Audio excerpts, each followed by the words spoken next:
Hello everyone, welcome back to the channel, and today I have the third gen Hyundai i20 with me. Hyundai i20 is a premium hatchback that competes with the likes of Tata Altroz and Maruti Baleno.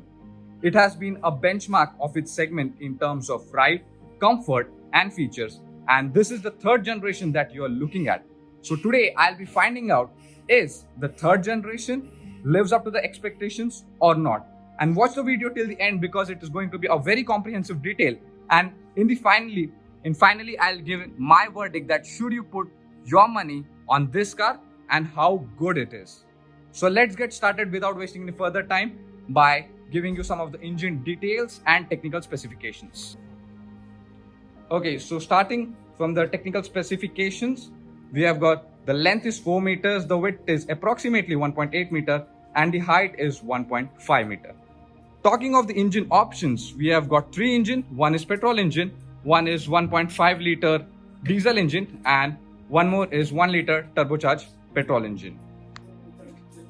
You can avail this engine options. You can avail the petrol engine in manual, the IVT, as well as in DCT. DCT is only available with the 1 liter turbocharged petrol engine, and the diesel is only available in the manual transmission. And the variant which you are looking at is the Asta optional turbocharged petrol engine. So this is how the side profile looks.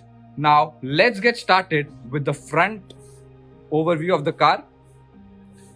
So this is the all new redesigned headlights, which gets the daytime running light here, and the LED projector. This is the LED projector because this is the Asta optional. In other variants, you get the normal halogen bulb or the halogen projector. And down we have these halogen projectors. And the grille is carried from Verna. It's very similar to Verna. This is called the Hyundai's Cascadia grille, in which the headlight merges into the grille. And as I have mentioned earlier, this is the turbo variant. So we have got the all blacked out grille. And down below we have diffuser that is also all blacked out. Irrespective of the color you choose for, in the turbo variant, this all accessories like the grille and the diffusers, bumpers, they are all blacked out to give it a very sporting appeal. So here also we have got the same treatment. No front parking sensors. So this was about the frontal overview. Now let's come to the side. Here we have got 195 section 16 inches alloy wheel, diamond cut alloy wheel in dual tone finish, which comes with this gunmetal grey as well as silver. Pretty neat and decent looking alloy wheels.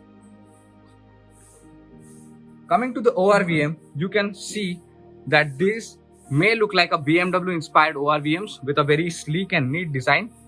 We have got a cut over here, and these are electrically adjustable and retractable as well. Here we have got chrome door handles. You get request sensor only on the driver side, not on the passenger side. You can see the alloy wheels. And down below, this is also a skid plate, again finished in black. So let me show you some interesting features. You can spot here the badging of i20. There are a lot of badgings of i20 on this car. I'll be showing you each and every one of them. So you can have a complete side overview of the car, how good the car looks. It's a very neatly designed car. So again, on the rear we have the same section R16 alloy wheels.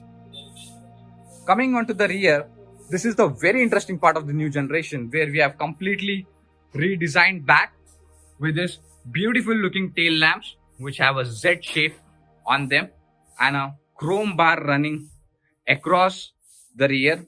You can see this even on the Aura, but on the i20 this looks much more neatly integrated. Asta, this is the top end variant. i20 is the logo, and this is the rear wiper and the high mount stop lamp. You get the shark fin antenna, and also this variant is equipped with sunroof. It's the normal sunroof, not the panoramic one, and that is a segment first feature. From here you can open the boot, and you can even open from the key. Down below we have sensors. There are 2 sensors, not 4, but they have good coverage.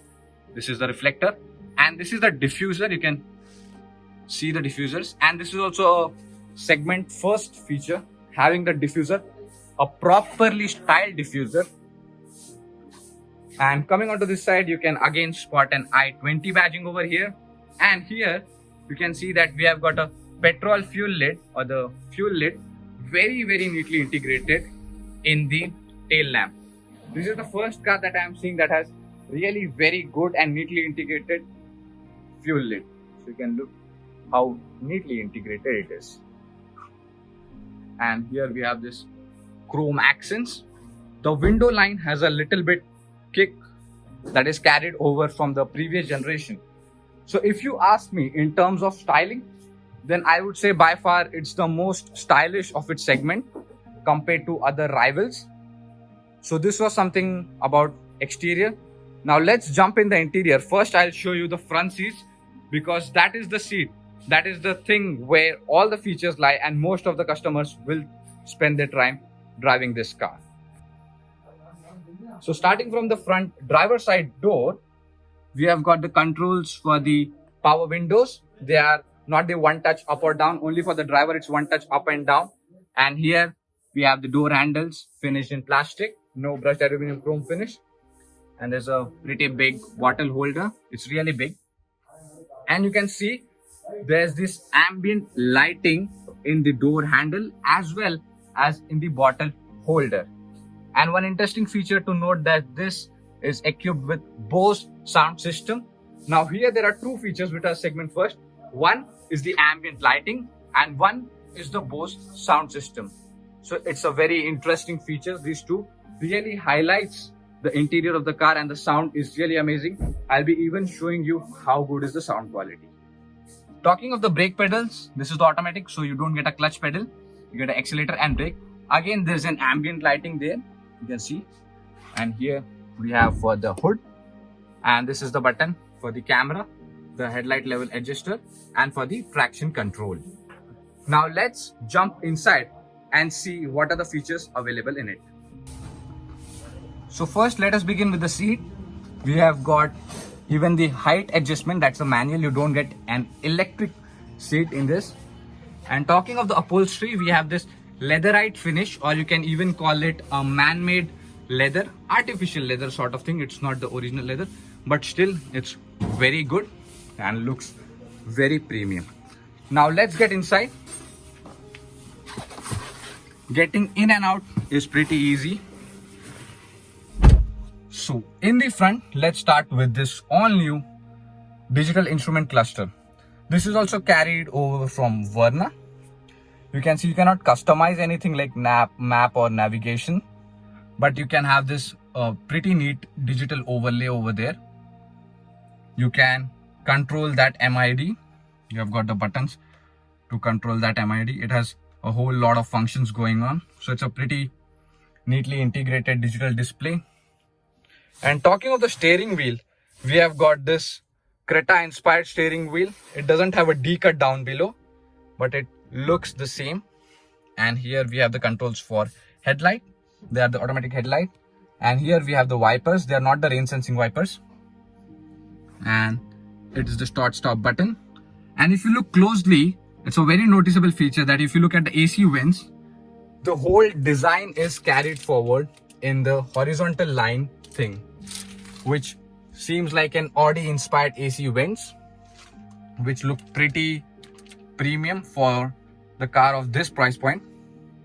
And here we have the buttons for the volume up and down. This is to change your radio channel. You can change it from this button. And this is, I have already mentioned, this is to change the MID. And this one is to set the cruise control and to raise or lower the speed. So coming to this is also a segment first feature, 10.25-inch instrument cluster, which comes with 50 plus connected features. That is called, what the Hyundai calls is telematics. So that's a pretty good first segment leading first feature. So you can open the car or lock the car. You can check the vehicle stats from your mobile app itself. Coming here, we have the hazard light. When you switch that on, even that blinks. So it's a pretty good touch over there. Talking of the climate control, we have got an automatic climate control with this really tactile feeling switches. So let me just switch off the AC for the voice disturbance. And from here you can raise the temperature. These are the indicators, but you can lower or raise the temperature from this switch, which has a really good tactile feel to it. And down below we have got a wireless charging pad. That is also a segment first feature, and a normal USB-A 2 ports, and here we have a 12 volt. So overall two USB ports, one 12 volt charging socket, and one is the wireless charging pad. And this is then automatic variant. You can see P for the parking, reverse, neutral, and D, and you can even put in S. And this is the center console. We have the normal handbrake, two cup holders, and this is an air purifier. That is also a segment first feature. This is a center armrest, pretty deep armrest. It's not the cooled or something like that, but you can even notice that it has a very soft touch material on it. Even when you talk here, this is also a good material, but yeah, this is a little bit hard plastic, so no issues there considering the price point. Overall dashboard is really neatly laid out, you can see, and it has a good feeling to it. No quality issues at all. And these are the lights. They are the conventional lights, and here you get the sunroof, and this is also a segment first feature to have a sunroof in a car of this price point. Just I'll turn on the ignition and you can open the sunroof. To open the sunroof, you need to on the car. Let me first on the car and I'll open the sunroof. So now that I have turned on the car, you just need to press it one time and automatically the sunroof opens. So having a sunroof is always a very unique feature in the car. And this is the electrochromic mirror. That is also a segment first feature. Let me just switch off the car for a moment. And here you can notice when I just turn on the car, the instrument cluster lights up really very well. On that side door, again we have the same thing, ambient lighting and the same finish. So this was all about the front. Now let's jump back and see how good is the back seat. So talking of the back door, passenger side door, we have one power window control, no ambient light given over here, but a pretty big bottle holder. So pretty big one. You can easily store a 1 liter bottle over there. Door handles, and this is how the rear seats look. Now the front seat is adjusted according to my height. For reference, my height is 5'10", and now let's get inside and I'll show you how much space is on offer. So you can easily see I have lots and lots of leg room. Just look at the leg room I have available. Even the headroom is pretty good. So in terms of space, it's I think the spacious of all the cars. Dual AC vents, and we have a charging socket over here, one USB-A port, illuminated, that's a good thing. We have a center reading lamp. Again, we have got grab handles over here. We have got a window, small window, D-pillar window, and here we have the center armrest. The center armrest does not come with any sort of storage like the cup holders. Let me show you the upholstery. We have the same leatherite upholstery, same finishes. The headliner is of something different material. It's not a cloth, so it won't get dirty easily. So let me show you now boot. How big is the boot? Let's get onto the boot now. So now let's open the boot. You can even open the boot with the key fob when you press and hold this button. You can even do that. So, and here you have an electric tailgate release. Note on that point, that's an electric tailgate, not an electric boot. So it will just assist you to release the boot. And talking of the boot, we have got 313 liters of boot space, a lamp over here, and again a Bose speaker in here, which is really a good touch. So I'll be showing you the sound quality. How good is it?